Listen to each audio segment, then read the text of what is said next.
Hello and welcome to Ditching Hourly. I'm Jonathan Stark. Today I am joined by guest Denis Gontcharov. Dennis, welcome to the show. Hi, hello, glad to be here. Before we get started, could you tell folks a little bit about who you are and what you do? Yeah, sure. So I'm actually quite a recent graduate. I've been working for 4 years, mostly in the aluminum industry. So as a process engineer, mostly work on process control and data analytics. But since 2 years, I started freelancing, which means that I did data work for mostly corporates or startups, unfortunately quite general, so without a specific niche. And since then, I've actually closed this business again to become full-time employed at an Hmm. aluminum factory. I have done that for 1 year and have since last week actually quit this job to try a second time to become a soloist. Cool. Very interesting. All right, so I already have a bunch of questions. What we're going to talk about today is positioning statement for this freelance business, and we've gone back and forth over email a little bit. I thought it'd be easier to brainstorm on the phone like this. So that's what we're going to do. And you can get a sort of a peek into the process that I would use with, say, a coaching student or something to kind of uncover a possible or maybe a couple of candidate positioning statements that then, in this case, Dennis would expose the market to and see if any of them clicked. So we're going to come up with what hypothetically would be an effective positioning statement, but you never really know until it does start to attract people who you want to attract, whether it actually works. All right, so a couple of questions on based on your bio. Did you say process engineer? Yes, that's correct. So, Explain mhm, what that is for someone who might not know. sure. So my first job was an aluminum smelter, and the aluminum smelting has a very complicated physical and chemical process involving lots of machines. So this process is steered by a big computer, by PLCs. And what my job entailed was writing the code, so the program that steered this process based on inputs like temperature and so on. Oh, fascinating. Okay. And you evidently went to school for that. Is that was your degree? Kind of. So my degree was in metallurgy. So I did study aluminum in school. So I looked at metals through a microscope, which is actually not a software education. I actually pivoted more into the field of software due to my first internship, which was really about data analytics and programming. So it's not that I really went to school for it. Okay. It's an interesting overlap, this sort of digital world interfacing with the supremely physical world. And Absolutely. That's why I love it. yeah, it's really cool. Okay. So what okay, so that was helpful. Process engineer and then the code to run the aluminum smelting machines process, and with a background in microscope style metallurgy. And okay. Exactly. And then what is that what you were doing most recently as your full-time job that you just left? No, so actually, after 2 years working as a process engineer, I decided to ride the data science hype wave, which is in full swing in 2018. And I actually switched away from the industry to join a consultant and do some freelancing. But long story short, I focused exclusively on data science first, but data engineering second, eventually. All right. So what again for people who don't know, what's the difference between being a data scientist and being a data engineer? Well, that's a very important point, especially for this industry. The end goal is always data science, like building AI models with machine learning. The problem which occurred was that to build the models, you need data. And getting the data, especially in this industry, proved to be so difficult that an entire new discipline actually broke off the data science world to just build what we call data pipelines and data sources so that the data scientists can actually get easy access to high quality data. Hmm. Yeah. Got it. So it's like a supportive role for a data scientist in a large data team. Yeah, it's unsurprisingly, this has been a problem in lots of different industries where they're like, oh, sweet, we can do machine learning, except for we don't have any data. Like machine learning works now, but you don't have any data, then there's nothing to train it on. So, or you have data, but it's garbage. It's a real pain. In fact, 80% of our projects at my last job actually involved data engineering, even though they were like AI projects. So they're kind of putting the cart before the horse, it sounds like. Yeah. That might be interesting for what we're trying to do here. So could you tell me more about how common it would be for aluminum manufacturers to be thinking about instantiating an AI project? Is that super rare, or is that like kind of kind of a thing that's being discussed in the industry? It's definitely a thing that's discussed in the industry, but it's a bit like teenage sex, you know. Everyone talks about it, no one really does it, and the people that do it are pretty bad at it. That's how I always describe it. Nice. Okay. What's important though is that there's interest. The teens are very interested in the subject. So that can be a hook to hang your hat on, where they're having this conversation maybe with their colleagues or their employees or their board or in their own heads. And if you can join that conversation where it is, that could be a foot in the door to talk about, to kind of work your way upstream and say, like, oh yeah, AI could really revolutionize the industry. Like, yeah, let's talk about that. And it's like, okay, where are you getting what data do you have? And they're like, I don't know. It's like, okay, let's talk about that because that's a precursor, right? So it could be the kind of thing where you get your foot in the door based on an existing demand or an existing interest or desire in the mind of your ideal buyer, and then kind of break the news to them that it's not that simple and that there are other things to be considered. And the one, at least, I don't know if it's just one thing that you do. I mean, you seem to have a few different skills here. The Mhm. one you seem to be focusing on is data engineer, but that might not be. I think from our email thread that they don't really know what that is. They've never heard of it, so it's just going to bounce off their brain if somebody said, you introduce yourself. Oh, I'm a data engineer, and they're just like, great. What kind of car do you drive? Like there's just no follow up question. Like, what's that? Yeah, absolutely. All right, that's interesting. So, speaking of ideal buyer, who do you think is the right person to decide to bring someone like you in to a aluminum manufacturing business? So that was one of my main challenges. I can think of a company which could bring me in, but it's very hard for me to imagine like the actual employee at this company who I should target. But maybe it would be helpful if I read you my LFPS, which I have so far. Mm-hmm.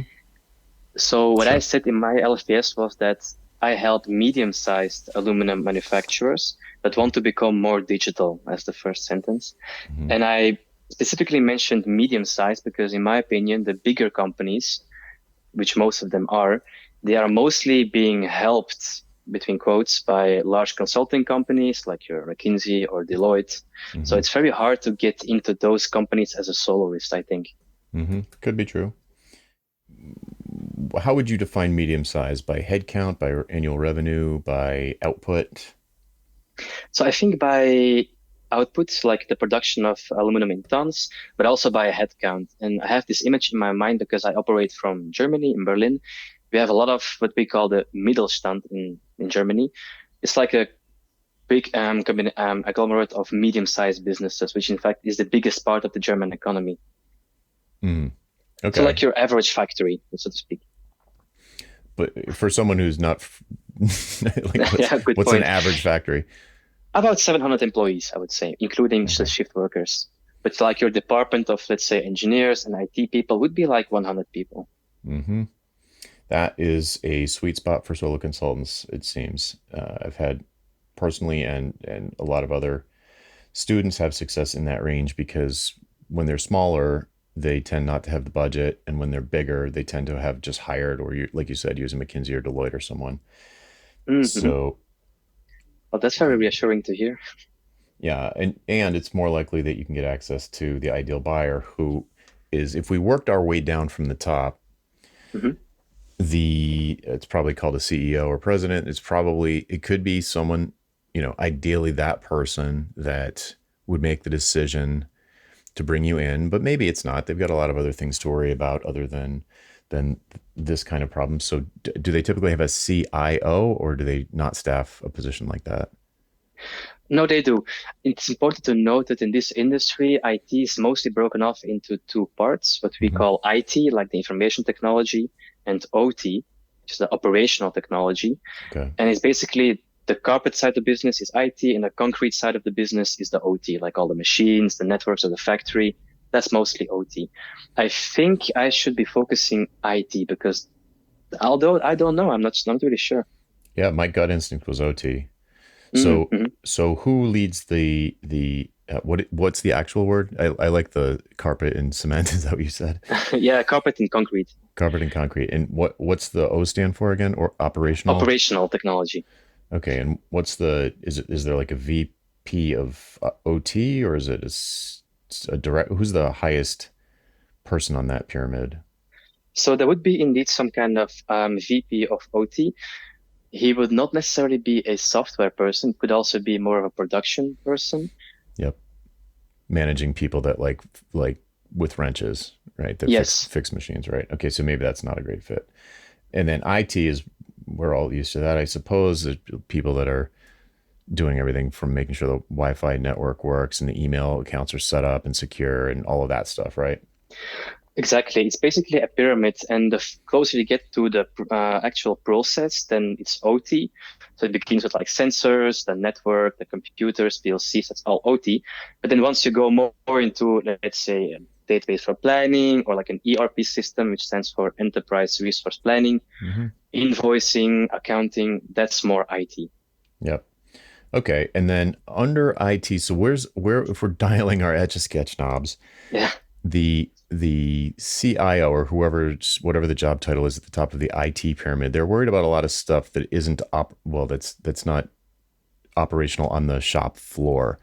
So, like Wi-Fi and other things that you just listed as well. So like is there Mhm. someone on the carpet side of the room, carpet side of the factory that is specifically maybe it's a director level or a VP level that's specifically in charge of maybe this is too specific, but software that is used in the shop floor in the operations side? Or is that like, does that kind of fall to a random person, like someone's just sort of picking up the slack there? Or is it the case that most of these medium-sized aluminum manufacturers really don't handle their software at all? It's just something that the suppliers of the machines do.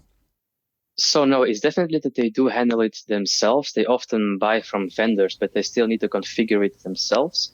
Mm-hmm. And to answer your question about who to contact, I think a good point would be to focus on the middle of the different data systems. There's basically four data layers in manufacturing, and Okay. each plant looks pretty much the same. And the system in the middle is called the level 3 layer, it's, the MES, which stands for Manufacturing Execution System, is actually a place where both OT and IT work together. So IT usually manages the system, but OT relies on the system to plan their operations. Mm-hmm. Okay, and that's where you would want to interface. What are what the levels on either side of that? Sure. So let's begin. The first level is level 0, which is really like the sensor at your particular machine. Yep. Level 1 is like the logic that's the data coming from the machine used for steering. Yep. Level 2 is called SCADA. That's basically a computer that operates a line, a number of machines. And then above level 2, you have the level 3, which is the MES, the Management Execution System. And that's responsible for basically tracking a work order through production. So it basically keeps track of what operations happened on which part and at what time. Mm-hmm. The level above that, level 4, is called the ERP system. And that's really in the IT world, it stands for Enterprise Resource Planning. Mm-hmm. That's basically everything to do with transforming a customer order into a production order and creating an invoice. And then they have the level 5 in theory, which is called the cloud. That's not very relevant for discussion. Okay, and the ERP also handles supply chain and all that. Yeah. Well, I guess a part of the supply chain is also in the MES system, but usually a part that's the difficulty about aluminum production. It's possible that you do one operation in one plant, then you have to ship the produced coil or aluminum bar on a train to a different plant somewhere in the world, do a second operation, and keeping track of those coils is something that is still very difficult. So the inventory is handled at layer 3 or layer 4. Layer 4 in general, but for example, if it goes from one plant to the other plant, it will leave a trail in the level 3 system, the MES system of each of those plants as well. Okay, and you feel like MES is the place where it's most likely that these two things intersect. So it's like the most likely place So I wonder. So in my mind, that seems correct. I also wonder if the ERP level might be an interesting place for you to maybe not start the conversation, but at least play around a little bit in that space because it's a little bit higher altitude. It's a little bit more in the IT world Mhm. and a little bit more CIO. And Yeah. unless, I don't know, is there in a medium sized company like this, would there be anyone dedicated specifically to dealing with the ERP, or is that Yeah, there's usually one person. So even at a large company, there's usually one contact point for each system. okay? And do you, off the top of your head, do you know that these titles or examples of titles for those two levels, 3 and 4? It could very well be that would have MES or ERP in their job description, but probably not in their job title. So I would aim at some kind of IT manager or supply chain manager. Hmm. Maybe to answer your question, why I try to aim more towards the lower levels because that's the level 2 and the level 1. That's where all the process data like temperature, speeds, forces, and so on reside. Yep. And I think that data is most useful for AI because it allows you to improve operations, and that's just where all the money is. If you can improve production, that's where all the big cost savings can be made. Right. Yeah, that's where you would do your work, but but positioning is about attracting the buyers. So it might be that there are buyers at that level, but I would tend to doubt it. It's not usually the case, but you could correct me if I'm wrong. Hmm. When I see manager in a job title, that's probably lower than, I mean, it might be a good place to start, but it would be better if it was like director or higher. Okay. It might Mhm. just be different in your locale, or it might be different in this industry. I haven't talked to somebody in this space in a very long time, so it Mhm. it could just be different. But a manager doesn't, in the U.S. at least, doesn't generally have the kind of budgetary control or autonomy that you would want. They're almost always going to be having to not be able to make the decision, and then they have to make a case on your behalf to someone to approve the expenditure. And I would rather have you talking directly to the person who can decide and allocate the funds. That's a good point. Yeah. Yeah. So let's just say, who would an IT manager report to? Like, if you think of the place that you just left, who would the IT manager report to? CIO, So or that is there would someone in the be middle? the VP, like the VP of operations, because I tend to focus more on the concrete side, because IT, in the end of the day, they will not really benefit from my solution, right? So maybe they would not want to buy it. Like if Oh, I'm managing email and Wi-Fi, I'm not really going to be interested in buying a software that improves, let's say, throughput or efficiency of the machine. Don't you right. think? Yeah, yeah, yeah. Operations might be a better way to go. So then who would the VP of operations report to? That would be, I think that's already pretty high. That could be the CEO could be the next level, actually. The VP. Yeah, in our company where I actually left, he had the VP of operations and he reported directly to the CEO. CEO or COO? CEO, Chief Executive Officer. Okay. There was no COO. I think, no, there was, but that person was really on the IT side of things, not the OT side of things. Really? I'm kind of surprised by that with such a physical business, but okay. All right, then I am sold on the VP of operations as a potential ideal buyer because they've got close access to the CEO. What you do is so technical, the CEO is probably the right company for this. Is probably somewhere where the CEO has announced a vision for, let's just broadly speaking, say like modernizing the operations, digitizing the workflows, for some very, very strong business reason. Oh, there's actually, sorry to interrupt, there is a Okay. very specific term in our industry about exactly that. It's called Industry 4.0. Maybe you've heard Oh yeah, about I it. have heard of it. Yeah.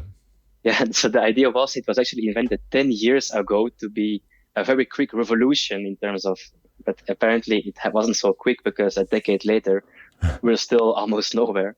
Right. That's like everyone knows Industry 4.0. It's just that AI now became part of it. I see. Yeah, because I know that from the context of IoT. Yeah, exactly. Okay. So, all right.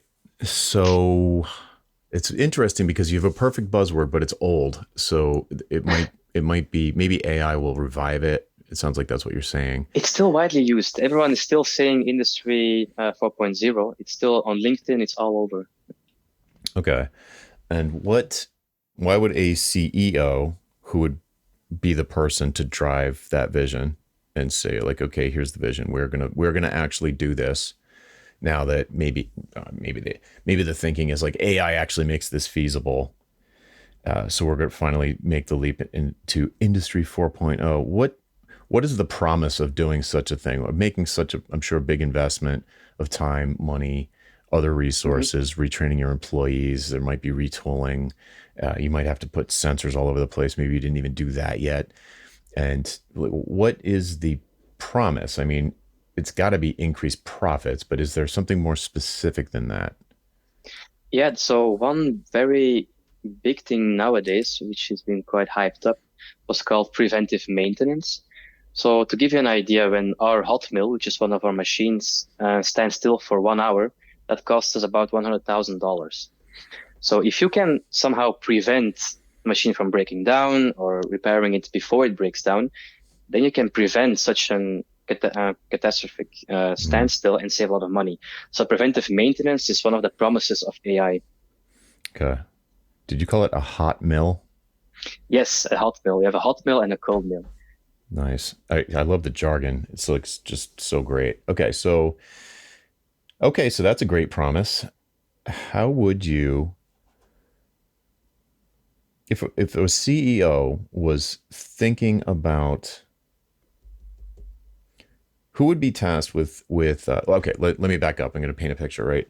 So Hmm. some manufacturer, ABC Aluminum, is having an increasing number of hours of downtime, Hmm. and the CEO flips their lid. They finally have had enough. Why can't you keep the hot mill running? And who do they yell at? So that would be the VP of operations, because at the end of the day, it's his or her job to have as many productive hours as possible. Okay, that's what I figured. So this really sounds like the right person, I think. Okay, but we just got to trace it down now. So we've gone up the organization to somebody who probably in this nightmare scenario, they're getting yelled at by the CEO, and they come back and they say, "All right, I've bring me solutions, VP." And the VP comes back and says, "Got a solution. How would you, let's say they magically found you and you came into this situation, is there something that you can do to move this needle in the near term, or are you kind of way downstream from this? Like you can kind of help as a component of the thing. Like how much of a contribution could you make to helping this VP of operations calm the CEO down?" So I think it's more the latter. That was one of my fears. I think it's unrealistic to develop complete solution, meaning from data infrastructure all the way to the final model for one person. Yeah. So I think I'm more of a part of the solution. All right. So maybe there's another way to ask the question. What would they be considering? Like, what would they Google for? Who are the 400-pound gorillas in this space? If that doesn't translate, who are the obvious people that they would call? I mean, I guess we've implied already that they can't afford McKinsey or Deloitte because that's why you picked this size business. So let's rule them out. Mhm. And what are the other things that they would consider? Is there anything off the shelf? Is there a band-aid? Is there a quick fix or a sort of deferred maintenance technical debt thing that they can do? Mhm. Um, like, what are the different ways that they would try and placate the CEO? Yeah, so my first job was actually at such a medium-sized manufacturer, and what they did is that instead of looking for outside resources, which are expensive, they also don't know that there's soloists, so it's either hiring like a Deloitte or McKinsey or hiring no one. What Mm-hmm. they would do is basically yell at the process engineer who is responsible for that particular machine and ask him or her to fix it. That's actually a second good person to contact because their bonus directly depends on the performance of the machine. What was that title again? Process engineer. So basically my Oh, job, your my old first job. job. Yeah. I like this. This could be our Trojan horse into. All right. So the process engineer whose language you could surely speak. Oh yeah, that's actually the reason why I focus this. Yep. So the process engineer. All right. And the pain that you help them with is you can help them with preventative maintenance. You can help them keep the machines running around the clock or whatever the. Yeah, I guess our first step would even be just to diagnose, because what happens is that he gets yelled at and then has to look through a bunch of Excel files or databases to try to figure out what's wrong with the process. Mm, Basically, sifting through lots of data and wasting lots of time because they don't necessarily have the right skills and the right infrastructure at their disposal to do this work efficiently. interesting. Okay. Now the process engineer, I mean, you could surely answer this because you were one. Like, what are we talking about salary wise and responsibility wise for someone just in a range? You don't have to say what you made, but It's pretty high paid professional. They're quite rare because they need an engineering education, also some experience. So it's one of the highest paid employees who is like not a manager. mm-hmm. So are we talking like At six least, figures at least? yeah, six figures for sure in the US for sure. Okay. And how many of the, if you went on LinkedIn right now and you Googled for process engineer, in search for process engineer, like these kinds of people, how many do you think you'd find? How many do you think there are? Quite a lot because for each machine center you need one. So for each department you need at least one. And I'm quite lucky in the sense that I try to always keep a good network of ex-colleagues and friends. So I know quite a bit of process engineers myself personally. Okay. I know I'm jumping all around here, but this is kind of the way it works. How often, on average, do you think they're worried about what's this downtime? I guess downtime, right? Mhm. Is this a constant every week kind of thing that their top priority is to mitigate downtime, or is it just something that once or twice a year it explodes and they get screamed at and then they scramble and then keep their fingers crossed, do whatever they can with the Excel spreadsheets to hope it doesn't happen again? Like, is this like frequency wise, how often does this happen? Well, it's a very stressful job because downtime is perhaps not as frequent. It can happen a couple of times a year, mostly not. But they have plenty of other problems, like, for example, delays, production delays, mistakes in planning, or just problems with quality. Okay. So they're constantly stressed out. What are the top three things stressing these people out? Delays in production because of parts that don't arrive, mistakes that people make, things that break down, but also quality. Like if you produce aluminum, that's my first job, for example, Mm-hmm. the process can go wrong in a lot of ways. And the quality of your aluminum is not a constant. It depends on things like impurities and so on. That's also something that they have to monitor. Mm-hmm. Okay. So production delays, quality control, and was there a third? I guess, yes, safety. So the top priority of every plant always has to be safety of employees. Mm-hmm. So they take it very seriously. So whenever someone like falls or sprains an ankle, it's actually a huge deal because they have to document it, they have to do interviews, they have to see what they can improve. Okay. So safety is also a very big point. Okay. So of those, so I've got four things here. Downtime, it's rare, but it happens. Production delays, it's probably more common. Quality control is probably a constant, and then safety is a constant. So of those, I'm guessing you can't help with safety, or is that not true? Well, it's not something that I can necessarily help with, but it's you have actually a safety engineer or even like a VP of safety at plants that just do that. Okay. All right. So I'm going to cross that one off. The downtime, production delays, and quality control seem like they're right up the alley of someone like you, right? Yes, because data plays a crucial role there. Okay. So just taking some notes. All right. Does this person, you'd know this since you were one, and I can't overstate how useful it is to have been one of these people. Do you have a budget that you control?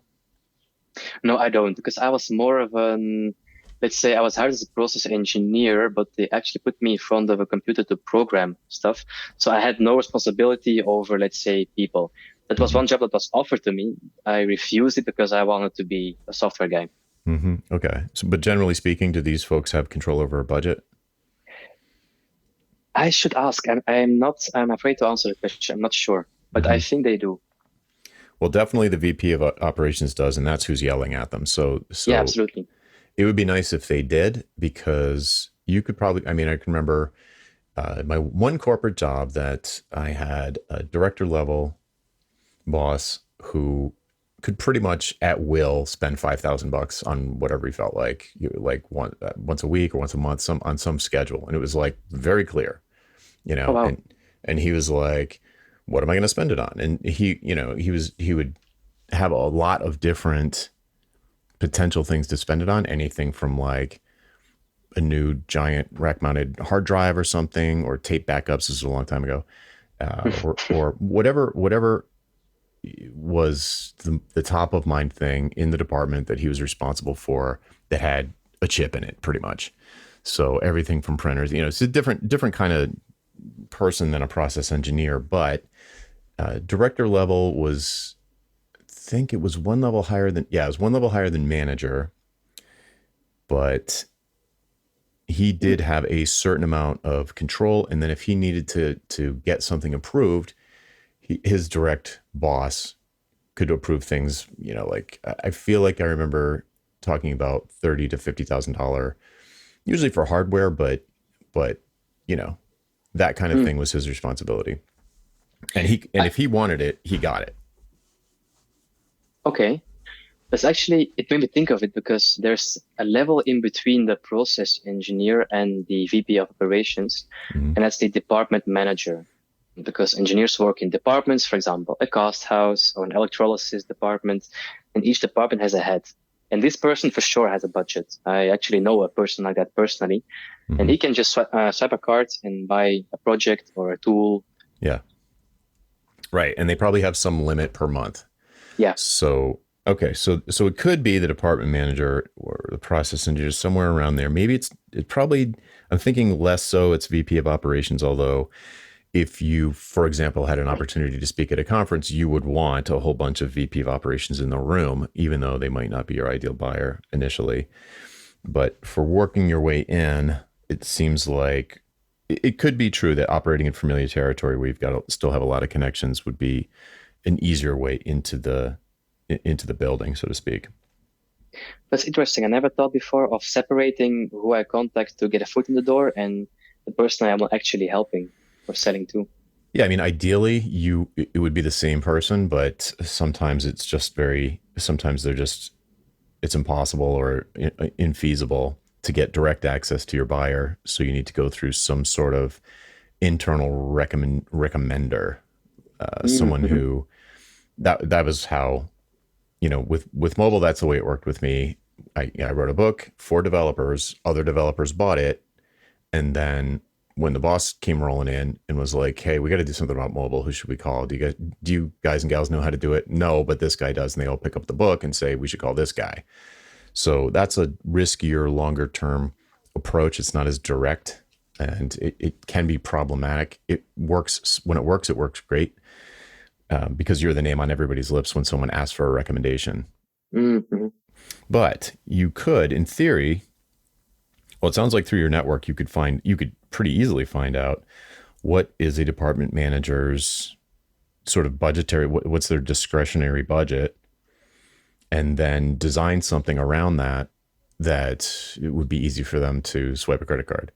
So if it's 5,000 and you had some kind of productized service that you priced at, I don't know, 4,500, Mm. and it promised certain outcomes or certain, when I say outcome, it could be clarity, it could be recommendations, it could be a roadmap, it could be an audit, feasibility audit. There's a bunch of things you could probably do for that amount of money that would be a great way to add some value, give them positive ROI, and then perhaps they say, you know what, we love these recommendations. Could you give us a proposal to do it, to execute against this, or at least help us do it, like oversee, help, be available in an advisory capacity as we, I don't know, deploy a sensor network or whatever.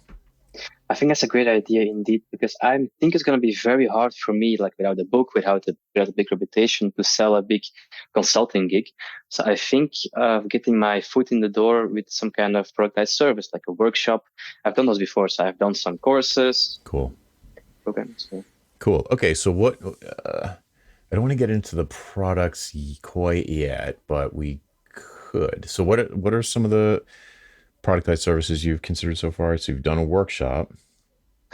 yeah, so I've basically sold two programming workshops about Python and R, but those were one was for students of a university, and the second one was basically well also for students, honestly.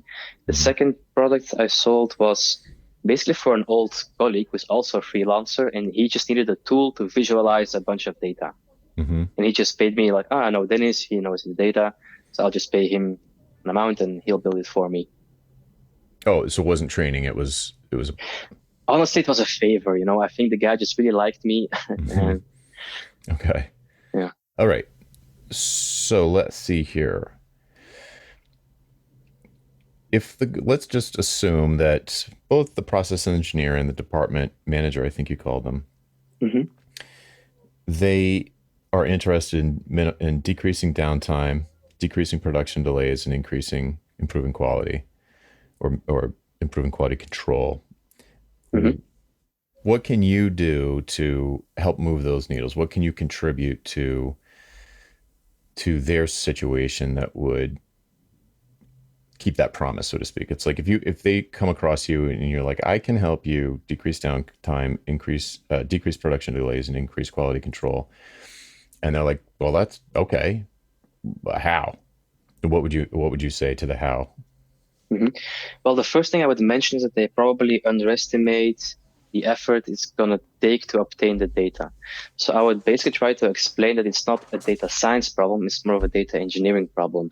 And that before they start to talk about AI or preventive maintenance, they really need to focus on their data infrastructure.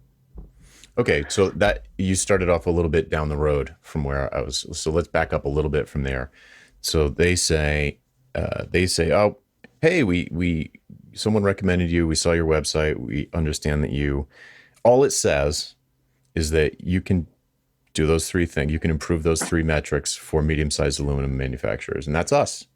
Or Mm-hmm. even more specifically for department managers of medium-sized aluminum manufacturers. All right, great.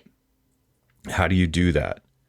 And then just how do you, even if you weren't going to contribute to it, like let's start here. What are the steps, or maybe what are the questions that you would ask to start to qualify them as a lead or qualify their current situation? Like maybe they do have great data. So what are the questions that you would ask? So I would try to get as much information I can about their current data infrastructure. So what kind of systems they have. I probably know already what they have because it's pretty similar in most plants. I would try to ask them if they have already had any experience with building AI projects, like data projects, and what tools they use to currently monitor their process. So they may say like, oh, we use a tool like OSSOF Spy, or we have this data historian, and that gives me an idea of how mature they already are in their digital technologies. Let's stay here. Let's iterate on this. I'll be you. This is going to be hard because you might have to help me, but with my words. But then you be the client, and Okay. imagine in this process that you can probably guess what they're using because most people do. But let's just say, first of all, you definitely want to validate that because it could be an exception. But the other thing is you want to identify to them that you're just super familiar with the industry by asking incredibly smart questions, even though you probably know the answer already. Hmm. So, so they say, yes, we'd be interested in talking to you about improving these three metrics. How do you do that? And you'd probably say something like, well, I can help people. I help people implement Industry 4.0 project or transformations with AI, get started down the path to this kind of transformation. How would you put that? So I think I would focus on the point that lots of the problems that happen, like delays, the machine breakdown, is Mhm. because people don't monitor their data. They don't keep an eye on it. So So to go a bit more, let's do it that way then. So what would you ask me to find out whether or not we were doing a good job? So hold on, are you still the client or are you now me? Yeah, now I am the client and you're you. Sorry. So how would you ask me to validate the maturity of the operations with regard to data? So, well, let's focus on maybe the production delay. I would ask, well, why, like, how big is your delay? Hmm. And maybe they will say, oh, well, we are like 50 anodes behind, or we are 50 coils behind schedule, Hmm. or like 2 days behind schedule. But then at least I know that they have a number. Some companies don't even know how badly they are doing. Okay. So let's say I said, yeah, we're 2 days behind. Then I would try to figure out why they think this happened. So, Hmm. but that's a difficult question even for them to answer. It could boil down to, oh yeah, well, we had this problem, or the machine broke down, or I'm basically trying to gauge how much they observe their own data. Okay. Is So just someone looking? yeah. So just let's just do it. I'll keep being the client. You asked me how long is your delay? I say, we're like 2 days behind. Then what would you ask? Without assuming nothing, just ask me a dumb question. So does it happen often? Are you often 2 days behind? Perfect. Exactly. So the answer is we're pretty consistently at least a day behind. Right now, it's a little bit worse than usual. Hmm. Well, then something must have happened, I guess. That's not a question though. So put it like ask me the next Right. question. Hmm. So can you repeat what you Yeah, said it's just? like did something change is kind of like the next question. Mm-hmm. Yeah. Right. You're like Did something change? right. Like, I don't know the Wizzy Bob thing broke down. It's breaking down a little bit more. And then you would probably ask me something about, well, what are you doing for monitoring, preventative maintenance, and so forth? Yeah, exactly. Like when did it break down the last time? Yep. Just like, I don't know. I think it was, I don't know. It was maybe last 2 months ago, maybe. I don't know. Hmm. This is And then you hard. say, where would you look to check? I Right. Like think, it is. How can you know the exact time it broke down? yeah, is there some way that you could check? Be like, well, we've got it in an Excel document, but we don't really keep that up to date. I could ask the shop manager or something. He might remember. Yes, they have to dig it up, basically. Right. Right. And so, you could, by asking these, like the smallest possible next question, it's kind of like troubleshooting a software bug. Is the Yeah, or like a computer, doctor's visit. yes, is the computer plugged in? Okay, we've got that established. Is it Mm. turned on? Okay, we've got that established. Is your Wi-Fi enabled? Okay, we've got that established. Just like the dumbest questions, but if you skip over them, then you get lost. You find yourself like stuck. So if you just kept asking me dumb questions and it started to reveal that to me and to you that our data is inaccessible if it exists at all, and that it would be very difficult to dig it up. You could probably talk to someone and Mm. have that epiphany moment, right? Yeah, and actually, it's also the process often leaves clues as to what's going to happen. So often, post factum, you can actually see at your parameters, your values, and could have known that something bad was going to happen. Hmm. But because people weren't looking, it happened without noticing. Right. So okay. So if you got to this point where we are now, and you were like, okay, their records are perhaps not that great, perhaps not that up to date, and they're definitely not looking at them. They don't have quick access to them. Then I would say something like, do you think it would be useful? Do you think it would decrease downtime if you had real time instant access to certain parameters that, I don't know, maybe you could suggest? Like, do you think that would be beneficial? Yeah, and I think it just needs, sorry, just think of a story to get it more concrete, maybe. We Hmm. had once this problem in our process where one sensor broke down and no one really paid attention. But this sensor basically told, hey, the feeder to this particular oven is not working. And so the oven wasn't fed for a number of, like, I think for 2 days, which caused like a major problem down the line. If Mm. they had just kept an eye on this one sensor, they would have known that there's a problem and would have prevented the issue. Right. Yeah. I mean, it's obvious when you put it out. So when you put it like that, but there's some reason that they aren't looking at it. There's too So, much work to do. all right, so why don't you hire more people to kind of have someone who's in charge of just manually updating this stuff and sending a report out daily to everyone? Well, they do this like an intern, which was my very first like pre-job, so to speak. Mm-hmm. So, and I actually helped to install a system that basically mailed a daily report of Mm-hmm. some very important KPIs. Mm-hmm. Oh, that'd be another great question. Do you know what your most important KPIs are? You know, if you had time and Mm-hmm. energy and processing power to track KPIs more closely, maybe closer to real time or at least daily, what ones would you look at? Yeah, there's actually one major one which is very important for each plant. It's called OEE, stands for Operational Equipment Efficiency. Mm-hmm. And in a nutshell, it basically denotes how quickly you produce parts of good quality which percentage of the time. It's like a Mm-hmm. number between 0 and 100%. So 0 being you produce nothing at all, and 100 produce only good parts as fast as possible with no downtime. Mm-hmm. Okay, great. So you could ask, I mean, it would literally every department manager or process engineer be aware of this metric? No, some plants even don't calculate it. Oh, interesting. So you could say something like, are you calculating your whatever you said it was?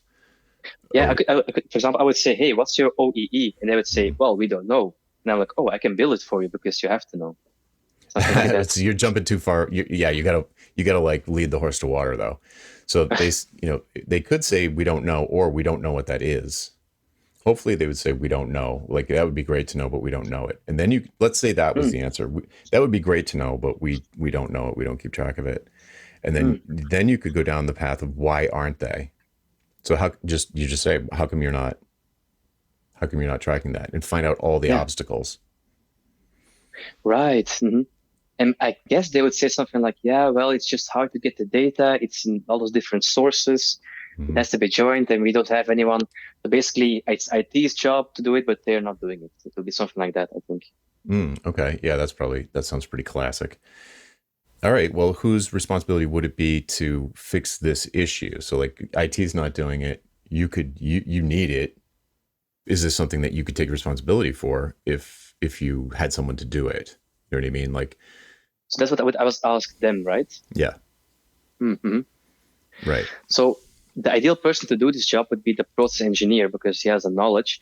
Unfortunately, he is actually not, it's not really an office job. He is part-time in the office, but he's also very often on the concrete side of the building because when something breaks down, he has to go there. So ideally, this person has a lot of ideas that he wants to implement, but he doesn't have the time. Hmm. Okay. And so that's where you start to, so like that point, it'd be interesting to be having this meeting with the department manager and the process engineer in the same call Mm. and have Hmm. the process engineer chime in about, in answer to some of these questions, like how come you're not tracking it? And the process engineer's like, there's just too much to do. I got to run over to the floor and like look at stuff manually and dig through Excel files. And he said, well, if there was a solution to that, would it be useful? I mean, I don't want to put words in your mouth, but it seems like it'd be super useful if you could track this number on a Mm. daily basis, right? Hmm. And see if they nod. And then they're going to say something like, or you could prompt it, what would that entail? Like, how would we even do that? And then you could say, not pitch, but you say, well, step one would be we need to find out if the data exists at all.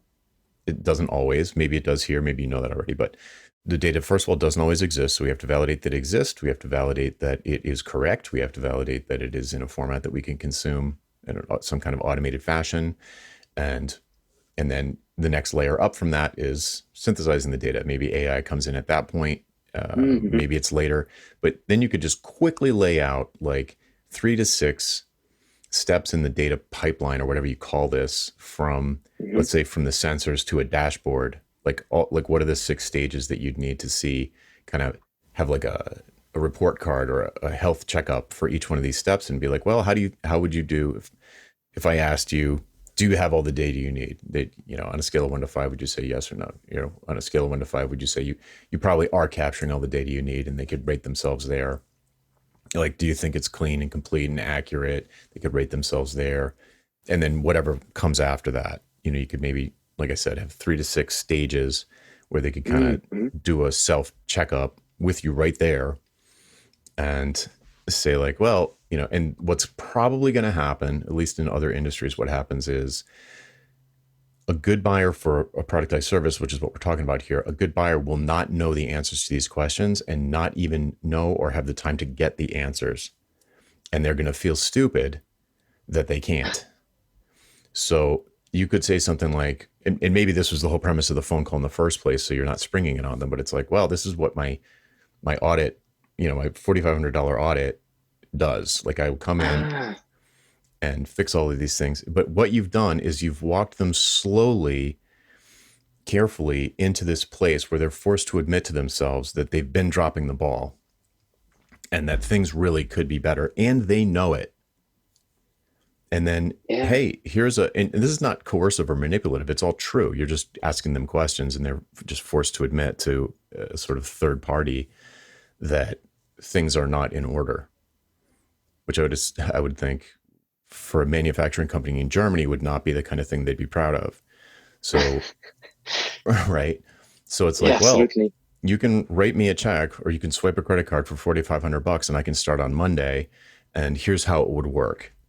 And you just say, Mm-hmm. I would meet with these people. I would do this. I would need access to this. And then at the end, these steps, it'll probably take roughly X number of hours across the course of 3 weeks. I would need time with these of your employees. I'd need about this much time from you folks. I'd need this kind of access. And then at the end, I'll have a roadmap for how you can get from this place where no one's looking, no one can hear the fire alarm going off. Mm. It's like having no batteries in the fire alarm. It's like, well, we've got fire alarms. Yeah, but the batteries in them, so it's not doing anything.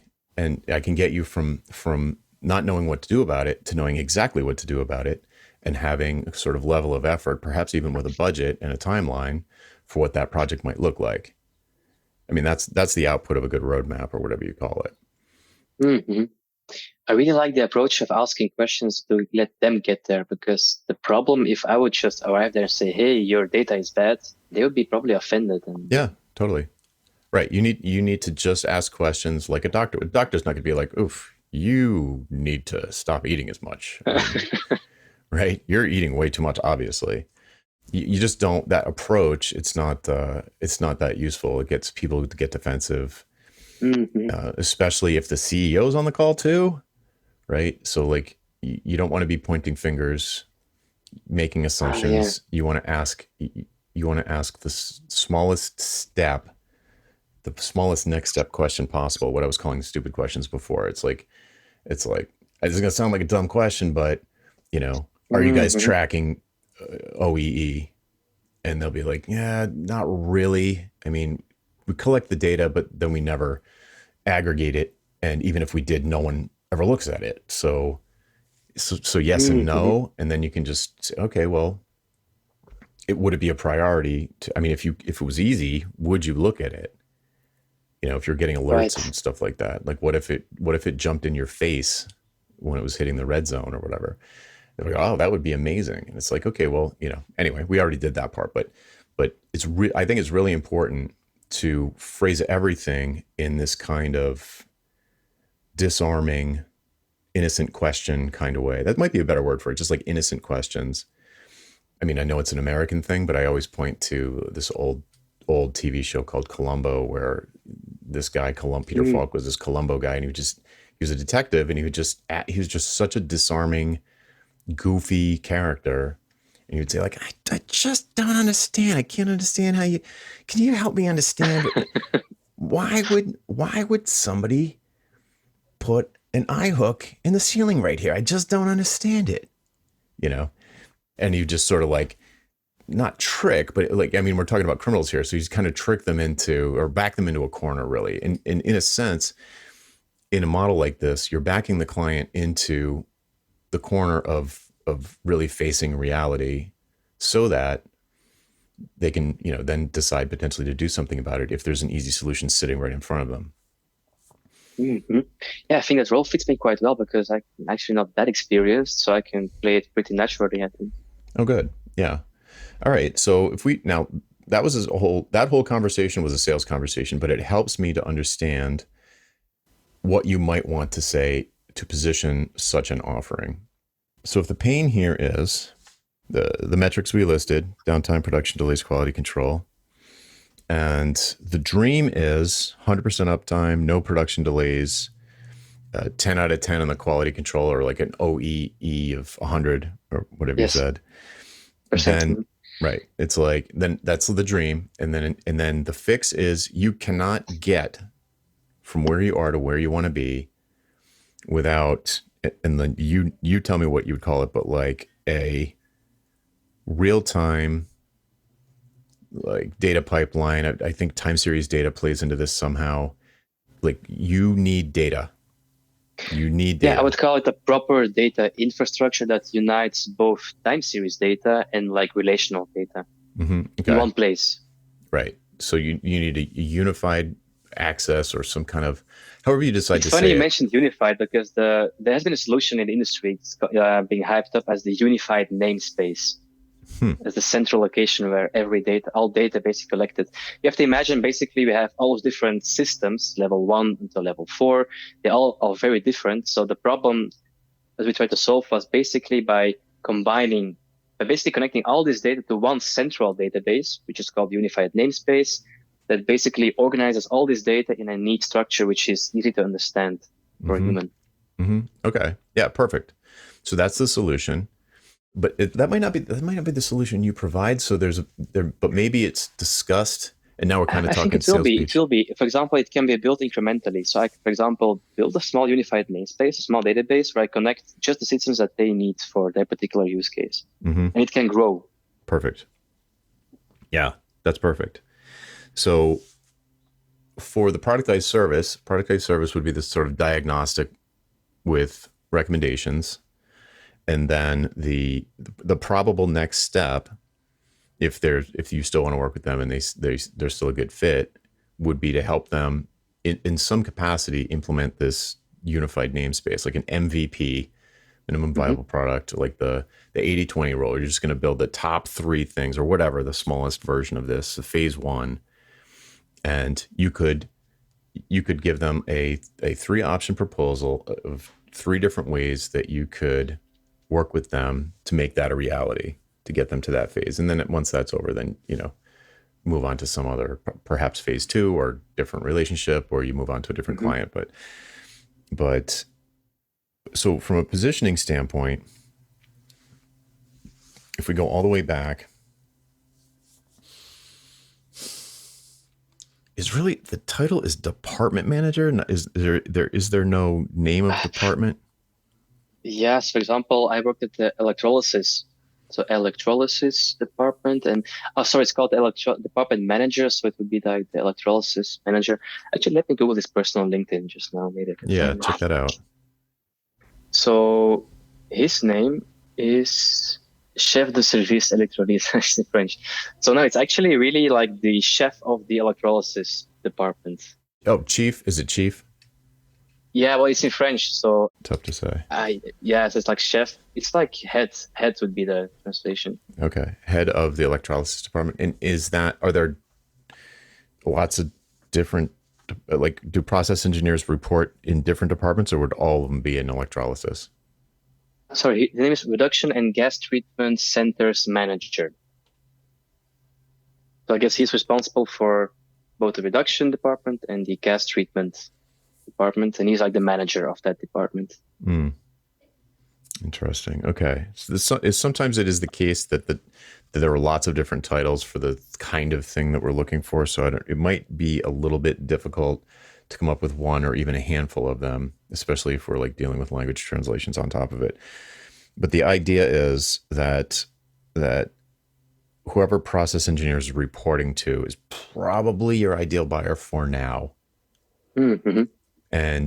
And you could perhaps network to them through process engineers, or just through colleagues, past colleagues, and start asking these kind of innocent questions about Mm-hmm. OEE. Like, just I'm doing a survey. I'm surveying the space, and for aluminum manufacturers of your size, I want to find out how people would sort of self-report their OEE I almost said compliance, their OEE awareness, and get a sense, like on a scale of 1 to 10, how often do you check your, I don't know how to say it right, but like how aware of it, how aware of your OEE measurement are you, and how accurate do you believe it is, and how important is that to your day-to-day decision making?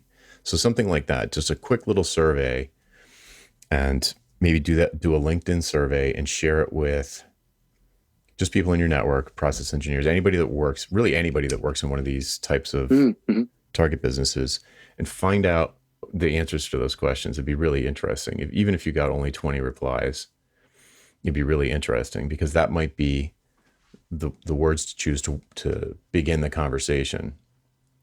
Because if that's a key metric and not even everybody's tracking it, and that would be the first thing that you would probably do, or I'm putting words in your mouth, is that the first thing you would probably do, is try and make that number more accurate and available?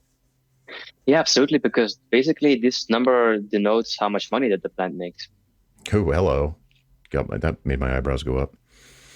So yeah, you could potentially sort of be an evangelist for this target market to get better at tracking that number more accurately and quickly in real time, and then find all the objections. So surface all the objections, like if you didn't rate yourself a 10 out of 10, like why not?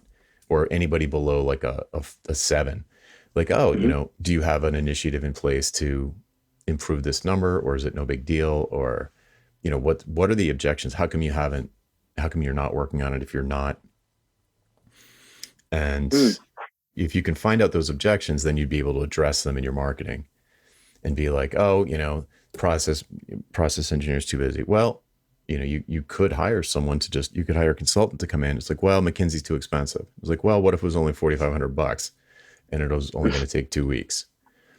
It's like, well, that's pretty interesting. Yeah, one question about that number. What in the case if I'm wrong, and for example, it's maybe not, for some reason, not their biggest concern, or maybe they already have it. Would it make sense to, if I was to send a bunch of emails asking for interviews, or should I include like maybe other metrics or other problems, or should I really focus on maybe only one metric? All of this is a hypothesis. This is Mm. us brainstorming, and it's just ideas to start conversations and see if anything clicks. Sometimes sometimes, not most of the time, but also not, it's not super rare. You might immediately get like, oh yeah, that would be amazing. We nailed it in the brainstorming session. Mm-hmm. Most of the time it's close enough that they're like, well, no, not really. But the thing that we really care about is this. Because, Okay. so then you would use this to uncover what they really care about. So there's a million tactics we could do to find that out, but I kind of want to zoom back up unless you have like a quick question. No, that's fine. It's just that it's also new to me because I'm very technical, right? So I'm used to knowing everything upfront with certainty. And it's basically stepping out of my comfort zone to try to work with hypothesis, right? Trying Yep. to experiment. Yeah. This is exploratory, right? It's like yeah, that's a great point. Actually, I was just talking to someone about that. I think it might have been Rochelle on the Business of Authority, and we were talking about how this sort of it can be uncomfortable. Yeah, it was that episode. We were talking about the difference between exploration and expedition. So when you know where you want to go, right, you have the answer, and you just Mm-hmm. need to get there, and like there's going to be a million decisions, but you know where you're going. That's the feeling that you're used to. Mm-hmm. And Yeah. but you can't, it's too many assumptions in that when you're working with a brand new client, way too many. You need to go through an exploratory phase first, where you find out the specifics of their weird idiosyncrasies and nuances, and desires and drivers and hopes and dreams and fears and all of that stuff. And you can't, at this stage, maybe in 5 years, when you've had 100 clients like this, you could just build a product and be like, look, here's the state of the industry, because I'm in a position to know, and Mm. here's what everyone's doing wrong, here's what everyone needs to do better. And like at that point, that's a different game. You can do a cold read, just immediately skip over all of these steps. But right now it's more exploratory when you first meet someone. So it would be, and it can be uncomfortable, as you pointed out. but it's very, very effective.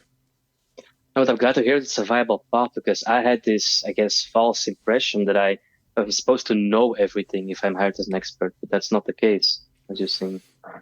Well, you have to find out. So you can be the expert at what you do, but you're not the expert of their business and you're not the expert of their organization. There's no way for you to know that. You can make guesses, but you can't know it. Hmm. You don't know who the troublemaker employees are. You might find out that someone's sabotaging the data. I mean, you just don't know. There's just no way to know from the outside. You can make assumptions and use those to ask questions that kind of lead the client down this path, but it's way too soon to prescribe anything. Always think like in a sales interview, every single time I'm like a doctor. Try and be like a Hmm. doctor. First, do no harm. Do not assume that you're going to give them a triple bypass just from looking at them, because a lot of people need triple bypasses, and you're a person, so you probably need one. So it's off-putting and it's often wrong. Things are much more nuanced than that. So yeah, so in the sales interview, you just be very, or even any conversations leading up to creating the productized service, whenever you're talking to people, just ask these sort of innocent, maybe slightly naive questions in a self-deprecating way. It's like, I know this is going to sound like a dumb question, but I don't want to make any Hmm. bad assumptions. And how would I know what it's like inside your organization? So, with that context, and then you could just ask some, questions that are probably that you might already know the answers to, but you want to make sure you do. Yeah, that sounds great. I could do that. Cool. So okay, so like our reason for being here though is positioning. So if we just thought of a hypothetical positioning statement could be something like I help process. I wish we had a clearer title. Let's just use VP operations for the time being. I help Hmm. VP operations for medium-sized aluminum manufacturers increase their OEE score. I mean, that's not great, but that's the shape. That's a shape. Hmm. Another one could be I don't like this as much. It feels kind of tropey or trite, but like I help medium-sized manufacturers make the leap to Industry 4.0. That sounds so bad to me compared to the other one. Yeah, no, I wouldn't do that one, honestly. That's Yeah, it's too same. I'm sure there's 1,000 people with that same positioning. You could say something like you could pick one of the three big things like downtime. But no, I don't like that one. Production delays is probably much more common. You could say, oh, like I help process engineers or their bosses or people who Mhm. employ process engineers decrease production delays at medium-sized aluminum manufacturers. It's like, huh, that's pretty specific. Mhm. So these are kind of like the first half of an LFP. It's kind of like the core value proposition of an LFPS. We haven't really said what your title is, and I kind of don't care about your title, and I almost feel like in email you said that they don't know what data engineers are. Yeah, to They're be completely honest, I don't even care about my own title. I just want to solve the problem with data in the industry. Whether I'm a data scientist or engineer, an IoT engineer, to me, it's really not important. I don't want a job. Yeah, yeah. I don't think the disciplines is like super important here. You could say something like data consultant, manufacturing data consultant, or something like I don't know if I would say software A data consultant. professional or something, I would say consultant or advisor, consultant. one of the two. I think data consultant is pretty common. Yeah. It's fine for the discipline to be common. It doesn't matter. Either you really want to go left field with your discipline, like so weird that people ask you questions about it, like remarkably weird. Like one of my students, Corey Quinn, he just named himself a cloud economist, which just forces people to be like, what is Ah, that? yeah. Or, if you're like a dog lawyer, what is that? So it's almost like a joke. It's like an Mm. icebreaker. But Hmm. if you're not going to do that, then the discipline doesn't really matter that much because it's going to come out in conversation. But people's brains want to label someone with a job title. So you want to do one that's accurate, but kind of vague. So data consultant's good because then that can kind of Rorschach test itself into whatever it is they think they need. Yeah, I like it one too. I Yeah. actually first omitted it. Yeah, I just said I help medium-sized aluminum manufacturers, but maybe it's better to have it some title after all. Well, the LFPS includes the four main components of a positioning statement, but you don't necessarily use them all in every situation. There's different situations where you'd want to use them. So, if you met someone at a party and they say, "What do?" You could say, "I'm a data consultant." You could say, "I'm a data consultant for medium-sized aluminum manufacturers." You could say, "I help aluminum manufacturers make more money," or "I help aluminum manufacturers increase their OEE score." There's different contexts. You're going to use it in Ah, mhm. different ways. But the nice thing about having an LFPS is that it covers all your bases for like any kind of question you might get. So if you said, "I'm a," Right. yeah. So like on your business card, it might say data consultant. And then like the main part of the card says, "I help, you know, process engineers improve their OEE scores." This funny story because I didn't realize it. I'm not supposed to read the whole thing. So when someone asked me like the other day, "Hey, what do you do?" I was like, "I'm gonna practice my LFPS," and I just read those two very long sentences, and they were like, "What?" Yeah. Yeah. I call that the cocktail party answer. You need to have a cocktail party answer version that's like 5 or 6 words or like very, like a small number of syllables so it doesn't feel like you're giving somebody a lecture. Yeah, that makes sense. Okay, so we'll just go target market for now, although I would love it if we could switch to ideal buyer. I think I may focus actually on aluminum smelters instead of manufacturers Ooh, because it's a very vast industry and aluminum manufacturers is just way too big. I just realized love it. I like that a lot better. And are there huge aluminum smelters or are they all basically medium sized businesses? it's a bit of mix. I think there are some, well, most of them are big companies, but honestly, the plants, the companies became big because of takeovers. So even though it's one company, they still Hmm. have very different cultures. I love it. All right. I'm a data consultant who helps aluminum smelters and then we picked a bunch of potential expensive problems. Eliminate downtime, decrease production delays, improve quality control, improve your OEE score, improve their OEE score. You could really test any of those and see which ones Yeah, resonate. And then your unique difference is this can be very hard to determine if you don't know who your competitors are. So maybe you do know who your competitors are, or maybe you just know that your background is super unique. it's You know, actually the both because to give you an example, I had this email today from a very general data consultancy agency, and they emailed me personally to improve my process with AI. It just didn't speak to me because it was too general. It's not about my business. So I think what makes me different is that I have this both education and the work experience in this vertical. yep. So I think I try to focus on that. yeah, So what I had up to now was unlike general data professionals, I rely on my metallurgical education and aluminum industry experience, then to design a simple but robust software solution that automates repetitive data operations. yeah. It went on for too long, but that the beginning part was good. It was solid. Hmm. So because you flipped into pitch mode, Yeah. it's like just tell me what's different. What's different? And the difference is that Unlike unlike general data yeah, professionals, I rely on my metallurgical education and aluminum industry experience. you could just say I have a background in metallurgical engineering and have worked inside the industry or however you put it. But yeah, just keep it Yeah. simple. And yeah, that's solid. I think this is again, hypothetically speaking, I think the data consultant piece, maybe there's an improvement you could make there, but it probably doesn't matter that much. Mhm. The aluminum smelters I absolutely love.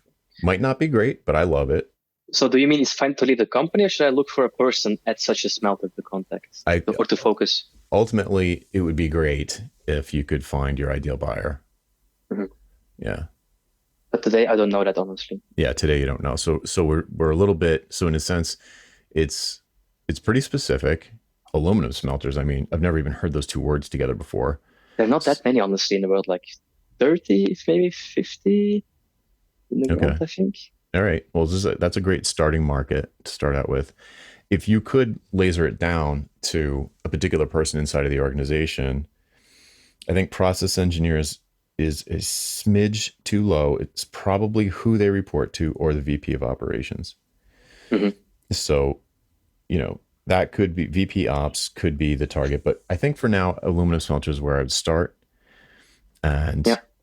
the expensive problem, you want to pick the most expensive one combination of expensive and urgent. So downtime thing, unless it just happened to them, which is probably, it could be a bad time. Mm. It could be a very, like a, not a great So one fun problem we time. have specifically at smelters is that they have often hundreds of machines in parallel in series, like 360 cells. Oh man. And also, quite often one of those breaks down. I think it happens almost monthly, Mm. and that's a very big problem because then the Ooh. whole line shuts down. People have to wake up and go there and fix it. So, So now check this out. By focusing down on smelters specifically, downtime became, instead of once or twice a year, maybe to once a month, probably. oh yeah, for sure. Yeah. Yeah. So I really like that. So I'm a data consultant who helps aluminum smelters decrease downtime. So your cocktail party answer could be like, oh, I help aluminum smelters decrease downtime, or keep the machines running.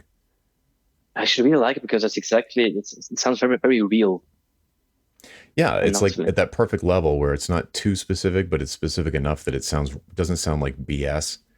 It doesn't sound like, oh, but I solve hard problems for smart people, and it's like, what? You read the whole website and you still don't know what they do. yeah, exactly. No, I like it a lot. Cool, great. All right, so it sounds like this has been helpful. Yeah, absolutely. I mean, thanks a lot. I think it's much more specific. Great. The Yeah, I only mean, question I may have is like my homework. Like, how would I go to validate this? right. There's a couple of ways to do it. It depends on how public you want to be about it. One common way is to update your LinkedIn headline to just say, I help aluminum smelters decrease downtime. Hmm. And maybe you could phrase the decreased downtime in a way that's a little bit more in their jargon, like keep the concrete side of the business running, something like that, Hmm. running smoothly. I don't know. But essentially the message that you want to get across is that you can help them decrease downtime. And then I would reach out to people in my network. It's interesting because you've got so many connections already. But basically, I would update my headline like that, and I would update my about section to make sure that it kind of aligns with that, and it's not too pitchy. It's more about the expensive problems that you solve. Hmm. And then I would start connecting with people in the space like crazy. So, just connect with people. And then when someone accepts your connection, they're going to see your headline. It's like your name, and then it's going to say decrease downtime. And you can ask them, you could have, you take a second to like research their profile, see if they post anything, and look for a question to ask them. Something that you're Hmm. curious about. Maybe you've got 3 to 6 kind of stock questions that you'd like to kind of survey this group. And maybe you just say, maybe you've got a survey ready to go, and you say, hey, thanks for connecting. I've got a 30-second survey that I'm trying to survey the aluminum smelting space.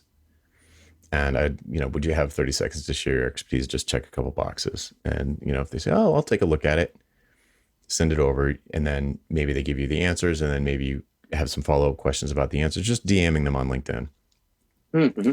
And eventually get to a place where you say something like, what's your biggest headache where you guys are, your personal biggest headache where you guys are? And maybe they say something like human resources type of thing, like, oh, Yeah. management stuff is the biggest problem. And you're like, well, specifically with regard to operations, like keeping the machines. No, well, I don't want to put words in their mouth. So it's like, what's more important to you guys, like avoiding downtime or improving quality control? Something like Hmm. that. So you can just start to find out what is going to attract people's attention when they see it. Like, so if you're walking in the drugstore and you've got a migraine and you see a jar of pills that says migraine, quick migraine relief, it's going to jump off the shelf at you visually. Hmm. So you want to find the thing that's going to have the expensive problem, the migraine headache, that's going to have people jump off, have you jump off the shelf at them. So they start to reach out to you and say, hey, I noticed that you help people with, decreasing that, whatever the expensive problem is. How do you do that? Or maybe they look at your activity stream, your feed in LinkedIn, and they say, oh, this guy's some kind of a data consultant and helps people with their data pipeline and dashboard, whatever, executive dashboards based on sensor data. Who knows? Like, whatever. You want to find out how they think of it, and then slot yourself into the places where it's appropriate to start the conversation. And once you've got a feel for that, then it would be like, I guess in parallel, you would also be sort of iterating on what the productized service is, the roadmap thing. Like, what is Mhm. that? What is the description of it? How would you do it? But also, what would a sales page look like? And what's the appropriate language to put there for these people that you're having conversations with on LinkedIn? Would the results of this survey be something interesting for my daily newsletter? Sure, If I I- would think so. Yeah, and you could even have people like it could be a lead magnet. So you could post a survey like a type form or Google Forms or something, and just DM the link to people or say, ask them first. It would be okay if I give you a link to a survey. I'm trying to survey the industry. So I'm sure some number of people is going to say sure, and then say in the form, it's like if you'd like to see the results of the survey, enter your email address here. Mhm. That's a good idea. Yeah. So that I mean that's just one way. That's like it feels pretty appropriate for where you're at to start to kickstart your mailing list, and the survey is going to give you tons of ideas for the mailing list. Almost Yeah, almost for for sure. sure. Cool. Well, this has been fun. Okay. Is there anything else you wanted to No, I think cover? I really know how to get started. I mean, I've learned a lot.